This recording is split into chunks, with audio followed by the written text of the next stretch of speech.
ভাই আপনার এই জমি কতটুকু? এই 1 বিঘে, তার মাথায় লাগে থইছি 20 খান্দি আচ্ছা কলা, আচ্ছা। 20টা খান্দি পড়েছে।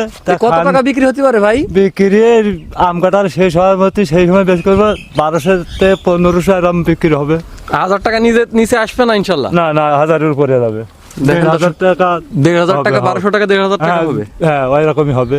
তা আসলে তো এই যে আশপাশে জমি আপনার পতিত পড়ে রয়েছে রাস্তার ধারে, তো এই যুক্তিটা আপনার তো আসলে খুব ভালো লাগলো ভাই, যে একটা ফসলি জমির ধারে আপনি লাগাইছিলেন, যে কলাটা আপনার খুব ভালো, মানে যে হ্যাঁ কলাটা 22 কলা, এটা খুবই সুস্বাদু কলা। লাগানো হইলো, কুড়িটা লাগিয়ে ধুইলাম পোয়া মেরে অন্য জায়গাতে। তার সাইডে আবার দোকাটেও রাখবো। এটা কাটার পরে দোকাটি রাখবো। হ্যাঁ, দোকাটি তো আবার এমনই খান্দি হবে। এমনই খান্দাবি থেকে আরো ভালো খান্দি হবে। এটা তো প্রথম খান্দি, তারপরে দ্বিতীয় খান্দি যখন হবে সেখানে আরো বড় হবে, মানে ডবল করে 22 দিয়ে আছে খান্দিতে। এক একটা গাছ খান্দিতে গাছে ভেঙে যাবে বলে 2টা করে 22 দিয়ে আছে। এই অনেক অনেক ধন্যবাদ ভাই।